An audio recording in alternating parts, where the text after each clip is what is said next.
today talking to Pearl Bergad about a variety of things having to do with the novel Dream of the Red Chamber, and more particularly the opera Dream of the Red Chamber. Pearl is associated with the Chinese Heritage Foundation here in Minneapolis, but that's hardly sufficient to describe everything she is and does. I guess maybe the first question that I'd like to ask you is, do you remember the first time you read the novel Dream of the Red Chamber? I actually don't remember sitting down to read the whole novel. Uh-huh. But it's a novel, it's a story that I've known since I was a little girl. Uh-huh. And I can't really remember how I knew the story. But my general impression is everybody knows the story of Dream of the Red Chamber. Everybody knows the love triangle and Dai bearing flowers. I mean, those scenes and some of those things are just so woven into the Chinese mind that we all feel like we know the novel. And so that's sort of how I came to know it. How you came to know it. And where did you grow up? I grew up in Hong Kong. In Hong Kong, But then you came to Minnesota for college, right? Yes. And you've been a Minnesotan ever since? Yes. So I've been here for over 50 years. For over 50 years, Well, I think that's probably enough to make you a Minnesotan. Yes. Can you talk a little bit about the generation of the idea for the opera and your role in that and the role of the Chinese Heritage Foundation? I was talking to Linda Heschler. At the time, she was the executive director of the American Composers Forum. And I found out that she had read the novel when she was an undergraduate at Bard, and that she loved the story dearly. And it's sort of, and I've since found out that the novel actually has a very wide readership all over the world. That is something that anyone who knows anything about Chinese culture knows the story. And both Linda and I, being music lovers, thought that it would be a wonderful idea to do a Western-style grand opera based on the story, because it is a grand story, but to do it in a way that would appeal to the 21st century audience. So that was sort of how the idea got started. But we never went anywhere with the idea for many years. And in the meantime, my good friend Ming Chu had the idea to establish the Chinese Heritage Foundation in the Twin Cities, mainly for grant making. And one of its missions of the foundation is to promote and preserve and perpetuate the splendor of Chinese culture. And also to encourage innovation in the arts. So the idea to commission a new opera just kind of encompasses all the mission points of the foundation. And that's sort of how the idea coalesced, and we went into action. So. And it will happen this September. Yes, we're very excited that the idea is coming to fruition. Are there particular things about the novel or the opera that you think will resonate with American audiences? I think the theme, of love and a love triangle and the and its doom from the beginning is something that will resonate with anyone, even a 21st century audience. That it is a theme that has been shown over and over again, that it will touch the hearts of everyone. So not just that it's a tragic love story, but that from the very beginning, because she was the crimson pearl flower and she owes him a debt of tears, that she cannot be happy. Right. Yeah. Right. And yet the power of both the novel and the opera, I think, is that you want it to be different. Right. It's a doomed love story, but there's enough energy in it that you hope against hope that. And using music, which is an international language, is really the best way to convey the different emotions and everyone's private thoughts. Yeah. And of course, having immortals in the story in the background is always an additional draw. And the immortals, and then the monk who's going to wander through the story and tell us what's happening. Yes. Yeah. There were a number of changes made in the novel for the opera. Do you have opinions on those? Would you like to talk a bit about those? I think one of the changes is when Grandma Jia died. And I think for many of us, we really wanted, still do, Grandma Jia to be on the side of Dai Yu. She promised Dai Yu, when Dai Yu came into her family, that she would take care of her. Right. And of course, in the original story, the last 40 chapters are not, we don't know that author Chao Xuejing actually wrote them. Right. So that gives us a little bit of an impetus to sort out the inconsistencies. Right. So we're not, it just makes the story so much more heart-wrenching if Grandma Jia were to die before the decision was made as to whether Bao Yu would get to marry Dai Yu or not. So to have her die just added an extra dimension to the pathos of the story. But in the novel, at the very end of Dai Yu's life, Grandmother Jia begins to worry about the nature of her sickness, and that the love sickness is not a respectable illness. Right. And so there is a way, I think, in the novel that Grandmother Jia kind of drifts a little bit away from Dai Yu, and then when Grandmother Jia drifts away from Dai Yu, everybody kind of drifts away, and so she ends up dying alone. And I mean, I think the point you made that that Cao Xuejing really, I think probably almost everybody who studied it thinks he did not write the last 40 chapters. That's probably not the ending that he would have written. But I was just rereading that the other night, and that also struck me as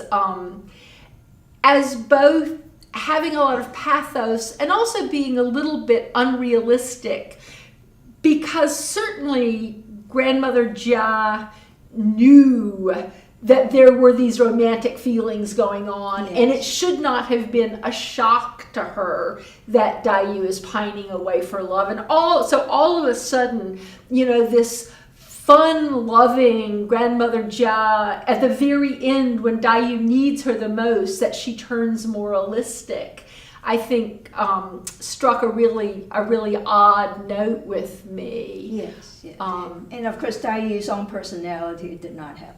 No, I actually think, there may be two things that are going on. One is it's fated not to happen, and Dai Yu is a difficult person. Yes. All those add extra, layers to the story to make it even more tragic. So I think it adds complexities to the characters. You mean to have Grandmother Jia live longer adds? No, to have her die, but then to realize that Dai Yu was not helping herself either.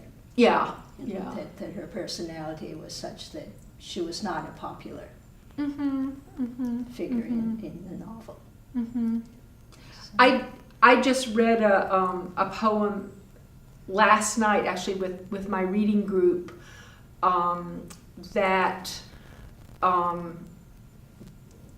about Bao Chai, and I'll put the image up on the website, and I can actually show it to you later. It's Bao Chai is sitting in a domestic scene, and there's a curtain that's starting to be drawn over the room, but Bao Chai is fully visible. And this is a big paraphrase of the poem. But the last two lines are basically, "You were tricked into marrying Bao Yu for a short marriage, and all you got out of it is a solitary life behind a curtain." And I just thought that, we don't have a lot of sympathy for Bao Chai, I think. And when with my group of students, when we really kind of figured out what the poem meant, I mean, the first thing we had to do was figure out what the characters of the poem were. And then we figured out what it meant. I mean, everybody just kind of went, that even if you find Dayu sort of frustrating and irritating and don't really like her and would sort of, you'd hate to have her as a friend or a sister, but you still have sympathy for her. But Bao Chai kind of comes across as this, person who knows everything. She always knows the right answer, and she's not afraid to tell you if she has the right answer. But then this horrible thing happens to her, and the passage in the novel where her mother, where Aunt Xue comes and tells her about the wedding and the plans, the first thing she does is she cries, and then she goes alone into her room, and then her mother explains, well, this is why it has to happen, and then she sort of becomes cheerful Bao Chai again and goes through with it. But I think there is a kind of pathos there too. And then of course at the end of the 120 chapter of the novel, when Bao Yu leaves, she's pregnant. And so, he's off pursuing immortality and leaving this sort of, well, I guess slightly restored but still devastated family, and leaving a pregnant young wife alone. So, well, I think in some ways it's very interesting to me that Chao Xiuqin, writing in the 18th century, would actually give the characters as much independence as he did. And not to glorify the traditional Chinese woman, which is what Bao Chai is. Yeah. She's the perfect model of a Chinese woman, but she did not have happiness in the end. Right. No, that being the perfect woman isn't enough to get you happiness. No, that in some ways he was really celebrating independent love, which is not what was available or celebrated. So I thought that was really a nice touch to the novel, and it's certainly something that Bright, Sheng, and David Henry Wong kind of exploited, is to make the characters even more independent, right, and giving them freedom in a limited way, but still to give them the freedom to love, the freedom to leave, the freedom to choose their own fate. And I think those are the things that really touch the heartstrings of everyone, not just in China but the world over. That there are these lovers struggling, and you want to root for them. And that the quest for happiness is such a complicated quest. Yeah. But such an innate drive. Yeah. In all humans. Yeah. One of the things that has always interested me about Ming and Qing fiction is the importance of love stories. There are so many love stories, and actually a lot of them end happily, and that's such a prominent strain in fiction in a situation where nobody got to pick their mate. I mean, it's not just women don't pick their husbands, men don't pick their wives. Men can pick their concubines, but they don't pick their wives. And so this kind of, I guess, the way social practice and the imagination and fiction exist kind of in tension with one another. I think it's really interesting. Yes. And if you think of all the celebrated love stories in Chinese literature, they're all about independent love. Right. Very few are about, what love you grow from in a marriage. Right.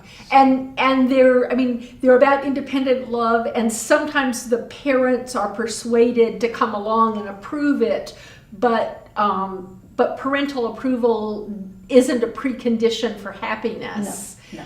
I think that's a really interesting, strain, a really interesting phenomenon. And of course, it's kind of a caution.